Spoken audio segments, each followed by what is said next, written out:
O Grupo Espírita Amadeu Ferretti apresenta um estudo sequencial da obra O Livro dos Espíritos. Olá, meus irmãos, minhas irmãs, tudo bem? Saudações fraternas. Aqui é o amigo de vocês, Rafael Galdino, e mais uma oportunidade para estarmos trazendo mais algumas reflexões sobre propostas e reflexão espírita. E como já foi muito bem apresentada, de hoje é falarmos sobre o mundo normal e primitivo. Para abrirmos o nosso trabalho, trouxemos uma poesia desse livro aqui, Cisma.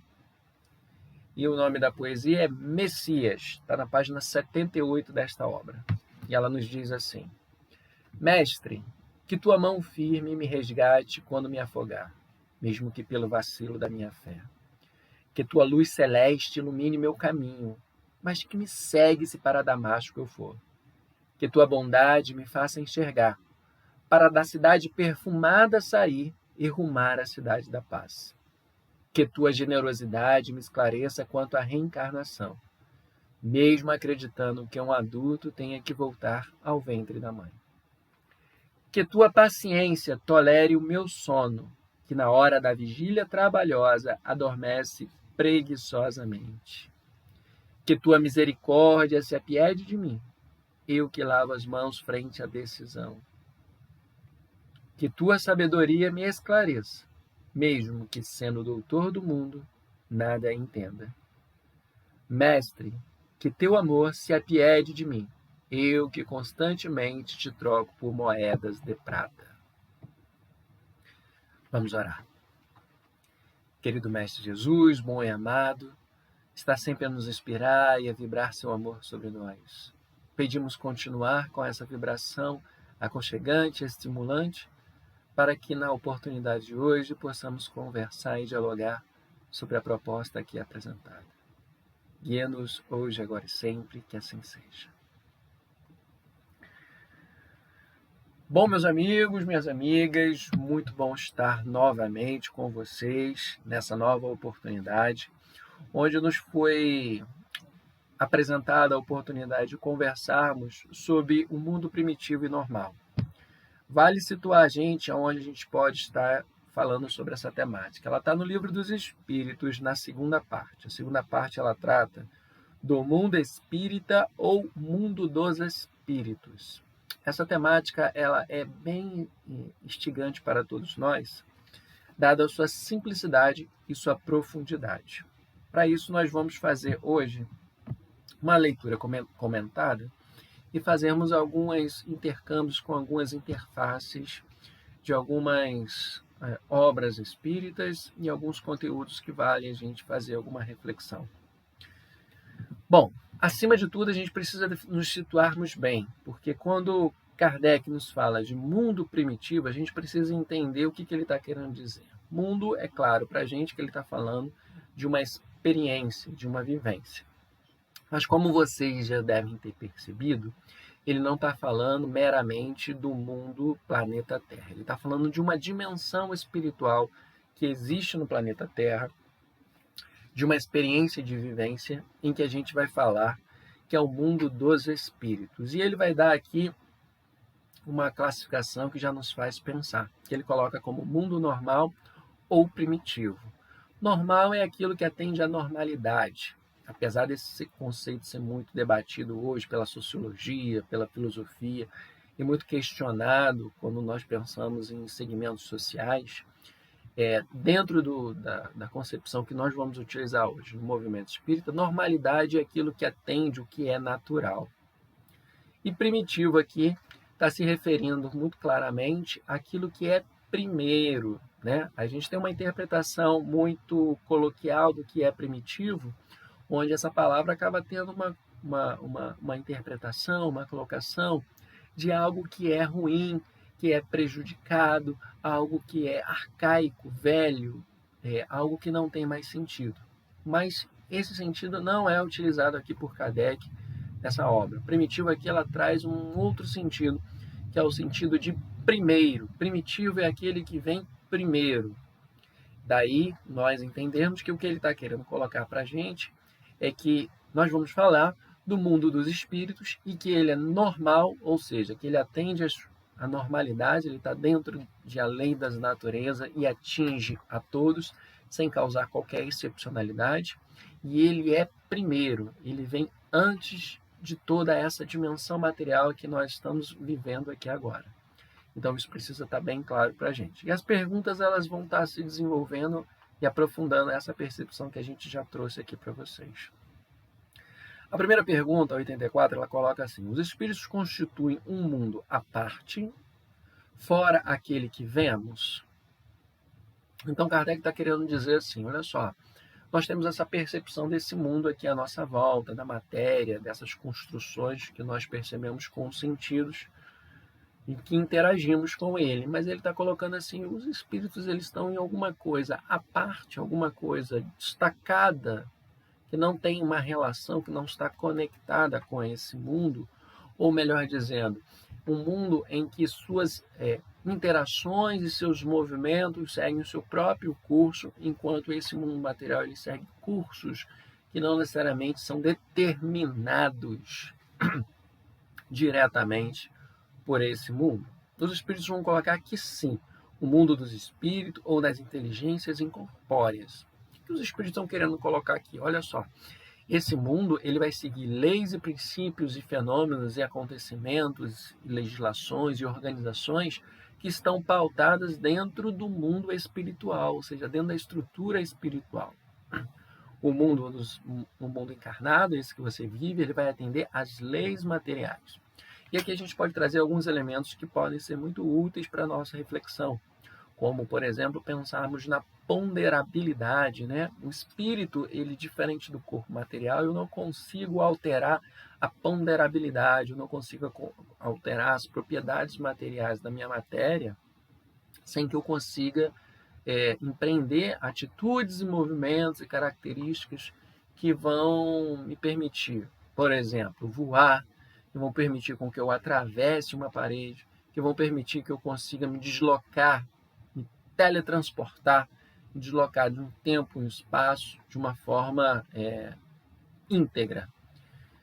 Nós vamos perceber que no mundo dos espíritos, de acordo com inúmeras obras, a gente vai ver, como por exemplo André Luiz, em que ele demonstra que ele aprende, ao longo de todas as suas obras, ele vai demonstrando que ele aprende a volitar, ou seja, ele consegue anular, de certa forma, quanto espírito, a força da gravidade e se deslocar no espaço, que ele consegue fazer o que nós chamamos de telecinesia, ou seja, aquilo que a gente consegue, ele consegue captar o pensamento das outras pessoas.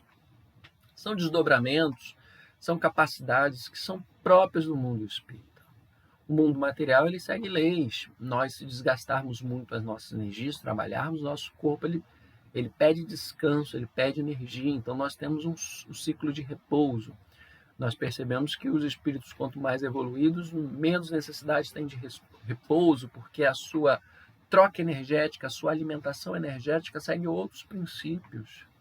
Então, a gente vai começando a perceber uma outra dimensão. Então, o fluxo desse mundo espiritual, ele atende às leis do mundo espiritual, a qual ele vai desenvolver e abordar mais para frente nessa própria parte do Livro dos Espíritos. Quanto mais o mundo material também tem suas leis imperiosas, a qual nós somos subservientes, né? Nós temos que acatar, nosso organismo acata. Por mais que a gente queira fazer alguma atividade, se a gente não atender os apelos do nosso organismo, a gente não consegue viver e em alguns momentos a gente pode até levar o nosso organismo a colapso e caminharmos para o desencarne. Então esse primeiro movimento já ficou claro para a gente, né? O mundo material e o mundo espiritual, eles seguem leis e princípios diferentes, né? Mas aqui a gente não está colocando que eles são afastados e desconectados, tá? Isso precisa estar bem claro. Apesar de seguirem leis e princípios diferentes que os regem, nós vamos perceber mais à frente que eles vão manter uma interconexão, uma relação que vai causar o que nós vamos falar muito bem na doutrina espírita, que é uma influência. Uma influência não é uma lei determinante. Ah, Rafael, mas no mundo material, o espírito está lá, ele está encarnado. Sim, ele está na forma, na nomenclatura espírita que nós utilizamos de alma, né? Ele é aquele ser que está encarnado. Então, dentro desse perfil, a gente acaba percebendo que esse ser, esse espírito, ele vai estar amarrado a esse invólucro carnal. E aí, naturalmente, o seu espírito, por estar amarrado a esse invólucro carnal, ele vai entrar nessa fluidez dentro desse processo.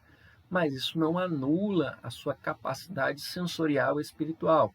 Daí os fenômenos mediúnicos, os fenômenos naturais de extraordem, que são as capacidades extraordinárias, as capacidades de cura, as capacidades de fazer volitação, como já foi relacionado, mas isso são fenômenos de capacidade espiritual que não estão ligados, mantendo uma normalidade, isso é uma excepcionalidade, porque isso vai estar ligado diretamente a uma inter-relação, um influxo mediúnico ali energético, ok?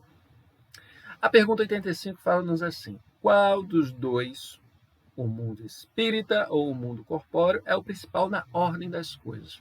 Perceba que Kardec está querendo fazer uma colocação aqui, clarear a compreensão daqueles que os leem, tentando colocar assim, o que está na ordem aí? O que vem primeiro nesse processo de criação? Né? Ele está falando, é esse mundo material, então, ou é o mundo espiritual? E dentro disso aí, ele está colocando uma pergunta para deixar bem claro. Isso aqui é aquele tipo de pergunta que a gente percebe que quem faz a pergunta já sabe a resposta. E faz essa pergunta com a finalidade não de buscar esclarecimento, mas de oportunizar o esclarecimento para aquele que não consegue. Porque essa é uma pergunta muito clara, tanto que ele coloca conceitos chaves ali. Ele fala, qual dos dois? Então ele está circunscrevendo, né? O mundo material e o mundo espiritual. É o principal. E aqui ele está colocando um conceito muito interessante. Principal é que ele está utilizando no sentido de que é aquele que é o mais importante. E ele está falando na ordem das coisas. Essa ordem das coisas está relacionada diretamente assim, o que eu vou colocar em primeiro, o que eu vou colocar em segundo, aonde eu vou depositar as minhas forças, a maior quantidade de força. Porque isso é muito interessante a gente pensar, porque isso está relacionado diretamente com uma perspectiva da nossa vivência. Ele vai estar falando diretamente com a gente, ó, qual é o que vem primeiro? Se esse é o que vem primeiro, é o prioritário, é o principal, é sobre ele que você deve aplicar a maior força das suas energias, porque isso aqui é secundário, ele é transitório, como a gente vai observar em todo o desenvolvimento do Livro dos Espíritos. E a resposta dos Espíritos: o mundo espírita, que pré-existe e sobrevive a tudo. Então, quando a gente observa os colapsos, as hecatombes que o mundo material vem passando nos últimos tempos, guerras, colapsos da natureza e tudo mais, e que vivemos há décadas atrás, com o famoso temor da guerra nuclear que pode levar o mundo a implodir, ele coloca, o mundo dos espíritos, ele tem a sua experiência e ele vai continuar existindo, independente das relações que acontecerem no mundo material. Mas aqui a gente não está desassociando um certo nível de responsabilidade com relação à vivência material. É claro que nós não queremos guerra, não queremos destruição, nós não queremos um mundo ruim para se viver. Aqui a gente está colocando a ordem das coisas. Mas colocar na ordem não significa descartar. O mundo material, ele não é descartável. Até mesmo porque na pedagogia divina nós estamos aqui experienciando a vivência material para que a gente possa interagir e aprender as experiências necessárias para o nosso engrandecimento espiritual. Essa pergunta tem a finalidade de falar assim, todas essas experiências que você está passando no mundo material, elas são experiências que devem ser buscadas com foco essencialmente no mundo espiritual, porque esse vem primeiro, é o de onde nós viemos e é o para onde a gente vai. E isso acaba respondendo algumas perguntas que movimentam as reflexões filosóficas, né? De onde viemos e para onde vamos. Se o mundo dos espíritos ele é primeiro, ele é primário, então nós viemos do mundo dos espíritos e nós voltaremos para o mundo dos espíritos. Então aqui já coloca para a gente um norte, né? Então acaba trazendo à tona subliminarmente, num subtexto, a indagação de que qual é o nosso sentido nessa vivência aqui. Qual é o nosso sentido de estarmos interagindo nessa dimensão material. E essa reflexão ela merece um aprofundamento muito mais rico, mas é claro que a gente vai deixar para um próximo estudo, para uma próxima oportunidade. Vamos seguir com nossas reflexões aqui. E na pergunta 86 ele fala assim: o mundo corporal poderia deixar de existir ou nunca ter existido sem que isso alterasse a essência do mundo espírita? E olha que aqui ele coloca uma indagação de profundidade. Porque ele, anteriormente, na pergunta anterior, ele consegue trazer uma resposta para uma reflexão muito clássica nossa, né? Da onde a gente veio e para onde a gente vai. Ele fala, ó, é o mundo dos espíritos, porque ele pré-existe a esse, ele é o principal, ele é o primitivo. E aqui ele coloca assim, então em que posição eu coloco esse mundo material na ordem das coisas que ele citou anteriormente? Ele está querendo entender aqui, de uma pergunta muito inteligente, aonde esse mundo material ele vai entrar nessa relação com o mundo espiritual. E aí ele faz um movimento muito ousado, porque ele faz justamente uma indagação. Qual é o nível de credibilidade, qual é o nível de apego, qual é o nível de valor que esse mundo material está relacionado ao mundo espiritual. Porque quando ele fala assim, se esse mundo material deixasse de existir, que foi o temor de décadas atrás, no momento que a gente teve a Guerra Fria, em que potências tinham bombas nucleares que poderiam destruir a Terra 100 vezes de tanto armamento que se tinha, e havia uma tensão mundial, e havia isso, né? Esse clamor. E aqui os espíritos eles são indagados justamente por isso. Se esse mundo deixa de existir, o mundo dos espíritos, o que aconteceria? Ele também se destruiria? O mundo daqui se destruiria e o espiritual pré-existiria? Porque é isso que ele está perguntando, né? E aí os espíritos vão responder que se o mundo material deixasse de existir, o mundo espiritual continuaria existindo sem eu perder a sua essência. E os espíritos falam assim, dê certo. Ou seja, se o mundo material deixar de existir, o mundo espiritual ele continua existindo. Tudo bem? E ele continua. Eles são independentes. É aquilo que a gente colocou, né? O mundo espiritual tem suas leis, enquanto o mundo material também tem suas leis. Contudo, e aqui ele vem com uma conjunção adversativa. Ele está falando assim, ó, isso acontece, é isso. Todavia, contudo, entretanto, é incessante a correlação entre ambos, porquanto um sobre o outro intensamente reagem. Então, de fato, aqui ele está colocando o que a gente já mencionou anteriormente. Ele está colocando que o mundo material e espiritual, eles existem independentes, mas eles estão se influenciando, eles estão interconectados. Se o mundo primitivo deixa de existir, naturalmente o mundo espiritual ele continuará, mas ele vai sofrer uma reverberação, porque esses mundos eles interagem, eles estão interconectados por muitos fatores, por muitas variações, a qual a gente pode mencionar uma aqui, porque isso é de uma grandeza tão intensa que merece um outro estudo. Mas a gente pode mencionar o apego material que nós, espíritos, quando encarnados, desenvolvemos. A gente reencarna num processo de esquecimento do passado. Então, nosso HD, nosso HD mental, nossa memória, ela vai no influxo de memória a partir do nosso nascimento até o nosso desencarne. Nosso influxo de memória, salvo algumas exceções.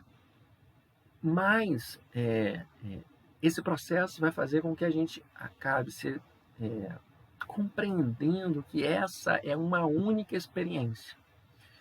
Um processo que exige de nós uma abstração, uma força mental e filosófica, um império de nossa razão sobre os nossos sentidos materiais, fazendo com que a gente compreenda que existe intelectualmente e até sensorialmente, numa dimensão até mesmo mediúnica e espiritual, que existe um outro ambiente espiritual que pré-existe, que de onde viemos e para onde nós vamos.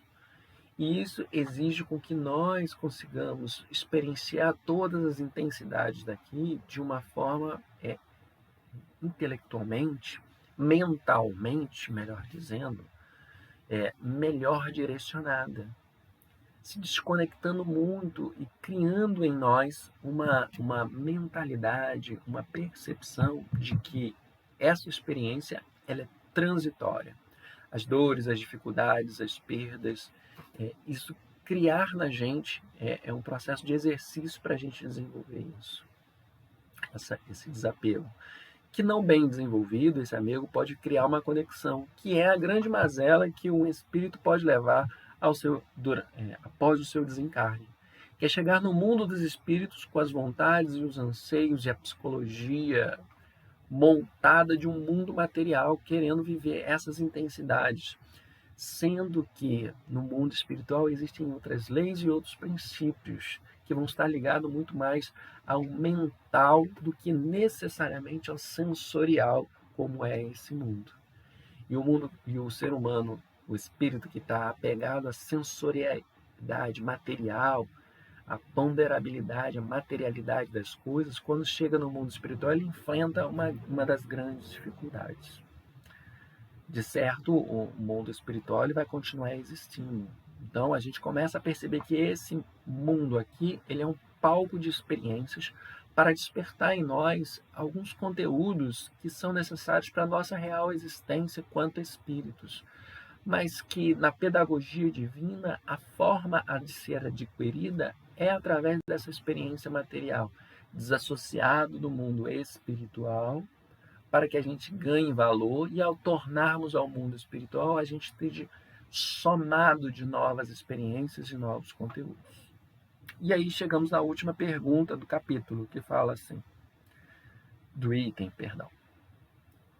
Ocupam os espíritos uma região determinada e circunscrita no espaço? Aqui Kardec ele está ousando, né? Ele está pegando uma sensorialidade material e está querendo colocar para a gente aonde eles estão.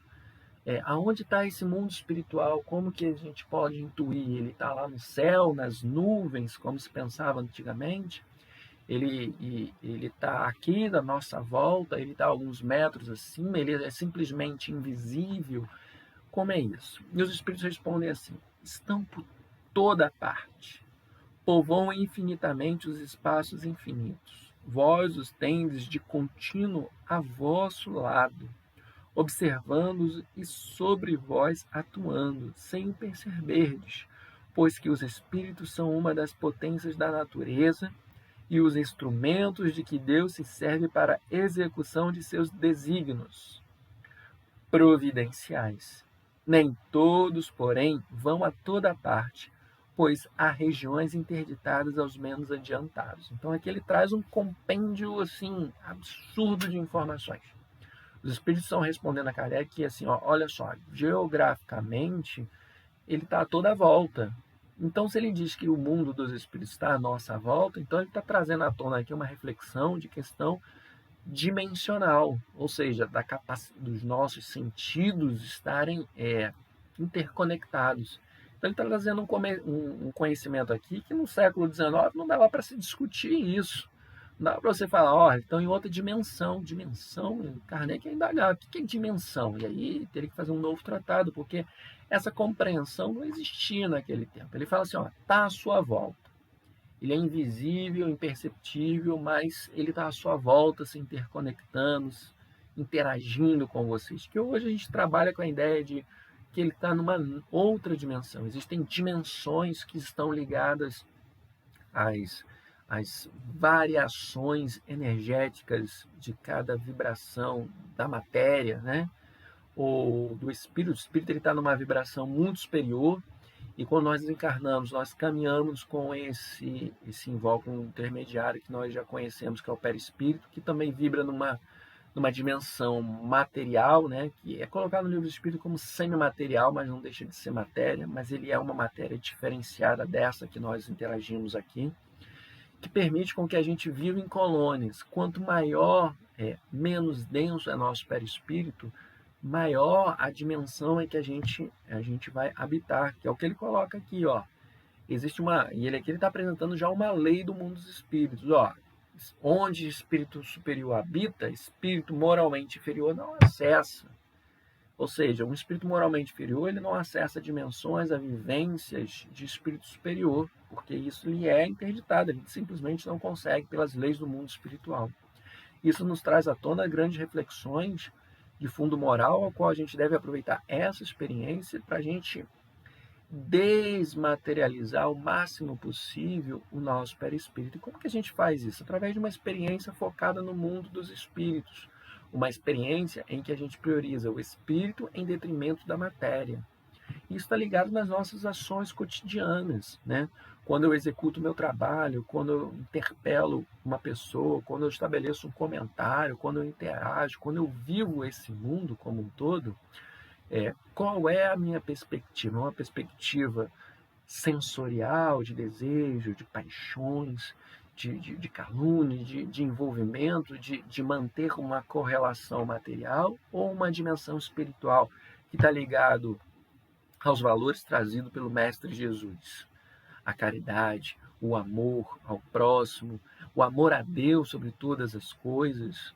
É dentro dessa dimensão, porque quando nós estamos trabalhando dessa dimensão, que Jesus sintetizou no amar a Deus sobre todas as coisas, e o próximo como a nós mesmos, ele está trazendo para a gente essa valoração dos princípios espirituais, que são imponderáveis, são imateriais, que fazem com que nós cheguemos ao mundo espiritual em uma colocação muito mais sublime, permitindo que nós interagimos com espíritos mais superiores, porque os nossos valores mentais, os nossos valores emocionais, principalmente sentimentais, eles vão estar sublimados, eles vão estar dilatados. E a cada nova experiência que a gente tem no mundo material, a gente deve estar focando nisso, nos verdadeiros valores. Exemplos não nos faltam, os vários baluartes do mundo, Chico Xavier, Bezerra de Menezes, Bittencourt Sampaio, Emmanuel, a sua trajetória maravilhosa retratada nas obras de Chico Xavier, a sua progressão ao longo das experiências, desde um homem orgulhoso até um homem que consegue se dilatar espiritualmente. Então nós conseguimos encontrar valores que nos estimulem. Precisamos a todo instante estar nos estimulando, nos valorando, para que a gente possa persistir e continuar na busca do verdadeiro trabalho, que é a nossa espiritualização, a nossa dilatação das questões materiais. Bem, meus amigos, maravilhoso estar com vocês, agradecemos a oportunidade, desejamos a todos uma boa continuada de jornada evolutiva na Terra. Que Deus abençoe a todos. E para encerrarmos, nós vamos fazer a nossa prece final. Querido e bom amado Mestre Jesus, só temos a te agradecer. Te agradecemos pela vida, pela saúde, pela paz e pelos influxos positivos para o caminho do bem. Esteja conosco sempre, que assim seja. Muita paz a todos, meus amigos, e até uma próxima. Convidamos a todos para assistirem à nossa próxima palestra. Aguardamos vocês!